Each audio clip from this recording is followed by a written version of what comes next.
Hey guys, so I'm here to do the fourth phone call in chapter 3. It's called chapter 3, 6 phone calls. I've already gone through Stanley's phone call, Richie's phone call, and Ben's phone call. So I thought part 4 was Beverly. I mentioned that on the last video, but it's not. It's Eddie. So we are going to go through Eddie's story, and his is called Eddie Takes His Medicine. Eddie lives in Long Island, and basically at the beginning it talks about him hurriedly grabbing all the medications out of his medicine cabinet. And he's got a lot of medications because it took like 2 pages just to list them all. And he's, I guess, turned into some kind of hypochondriac. Like, he's got like crap loads of vitamins and everything. And as we know, this is the fault of his mother. In the movie, she was very obsessive with him, and she was always thinking he was going to get hurt or something bad was going to happen to him. And in the movie, when he's packing to go, you hear his mom, Eddie Kasprak, where are you going? You know. Well, in the book, his mom is dead, so it's kind of shocker. His mom is dead. She died years before of a heart attack or heart failure because she weighed like over 400 pounds. He is married, so double shocker. Eddie Kasprak is married, so in the movie, right before they go into confront Pennywise, he mentions that he's a virgin. So this is not true. Eddie Kasprak is married. He's been married for a few years now, and his coworkers give him a lot of shit about it because he's apparently married somebody just as big as his mother, and whines and talks like his mother, and uses guilt trips just like his mother. So basically, he's married his mom, and he can't decide how he feels about that. He struggles with it, but he comes to terms with it as he's getting ready to leave, and she's chasing him around the house. So instead of the mom chasing him around, it's his wife, Eddie, you know, where are you going? Please tell me. And she's trying to use all the same kind of guilt trips. And Pacino is mentioned because Eddie does run a limousine company, and he doesn't have a partner like is insinuated in the movie. His partner is his wife, and he tells her she's gonna have to drive Pacino, in which she completely loses it because she said she doesn't even fit in any more of the uniforms. And it's funny but not funny, you know, because it's kind of like it talks a lot about her weight throughout this thing, how she's a whopper just like his mom, and he can't decide if he really does love her, just, you know, married her because of the connection to his mom. There's not really much backstory on him. He doesn't have too many flashbacks.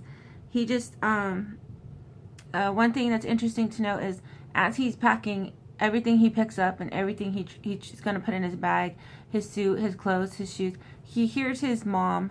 So you get that kind of psycho vibe because he's picking up a pair of shoes and it's like, Eddie, not those kind of shoes. You know what happens to your feet?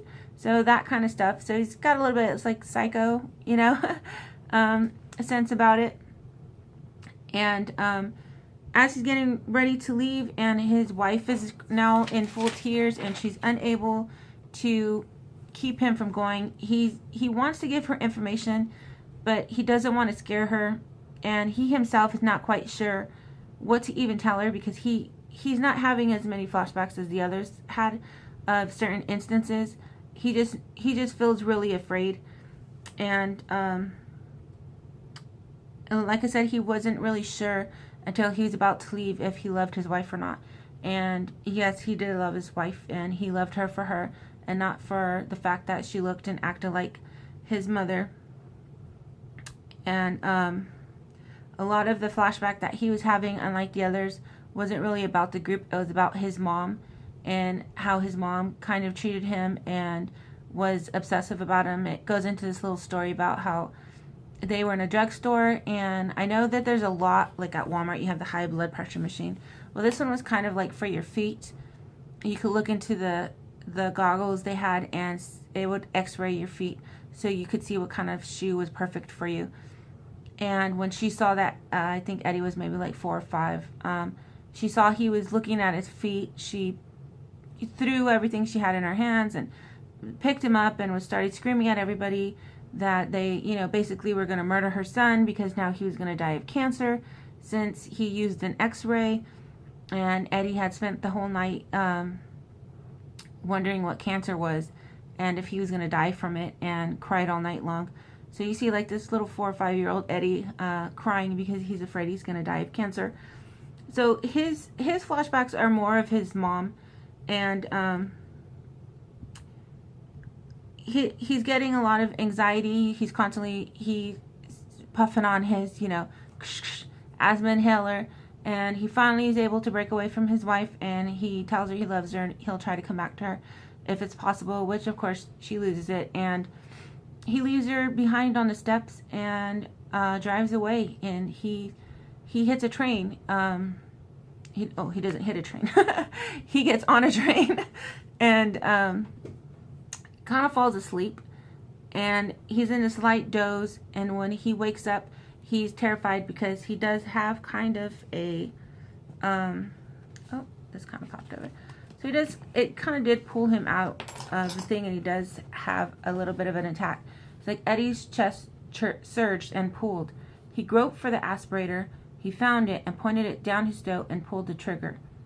Then he sat back in a tall Amtrak seat, shivering, waiting for relief, thinking of the dream from which he had just awakened. Dream? Christ, if that was all. He was afraid it was more than a dream. In it, there had been a green light from the light inside the shoe store x-ray machine, and a rotting leper had pursued a screaming boy named Eddie Kasprak through tunnels under the earth. He ran and ran. In this dream where he was 11 years old, and then he had smelled something like the death of time, and someone lit a match, and he had looked down and seen the decomposing face of a boy named Patrick Hostetter, a boy who had disappeared in July of 1958, and there were worms crawling in and out of Patrick Hostetter's cheeks, and that gassy, awful smell was coming from inside Patrick Hostetter. And in that dream, that was more memory than dream, he had looked to one side, and he had seen 2 school books that were fat with moisture and overgrown with green mold. They were in their current condition because it was the foul wetness down there. How I Spent My Summer Vacation, a theme by Patrick Hostetter. I spent it dead in a tunnel, he thought. Moss grew on the books, and they swelled up to the size of a Sears catalog. Eddie opened his mouth to scream, and that was when the scabrous fingers of the leper clittered around his neck and plunged themselves into his mouth, and that was when he woke up with that back-snapping jerk to find himself not in the sewer under Derry, Maine, but in an Amtrak club car near the head of a train speeding across Rhode Island under the big white moon. So Eddie's starting to have these flashbacks in dream form, and he's starting to realize they're kind of true, and his panic is finally setting in on reality. And it says, Eddie looked out the window at a sleeping landscape lit only by a fairy moon. Here and there were houses, and sometimes clusters of them, most dark, a few showing lights. But the light seemed little and falsely mocking compared to the moon's ghost glow. He thought the moon talked to him. He thought suddenly, Henry Bowers. God, he was so crazy. He wondered where Harry Bowers was now. Dead? In prison? Drifting across empty plains somewhere in the middle of the country like an incurable virus, stocking up 7-Elevens in the deep slumberous hours between 1 and 4 in the morning. Or maybe he was off killing some of the people stupid enough to slow down for his cocked thumb in order to transfer the dollars in their wallets to his own. Possible. An estate asylum somewhere? Looking up at this moon, which was approaching the full, talking to it, listening to the answers which only he could hear, Eddie considered that somehow even more possible. He shivered. I'm remembering my boyhood at last, he thought.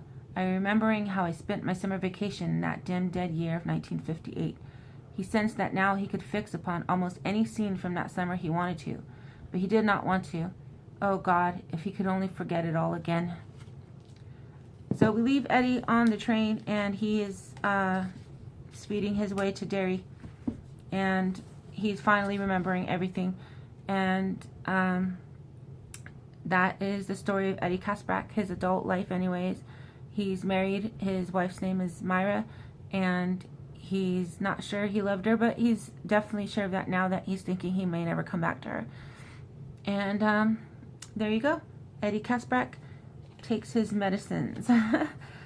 So for sure now, the part 5 of the 6 phone calls, the 5th phone call is Beverly. And I'll be posting that video as soon as I get it up. And alright, I hope that helps you guys. Bye.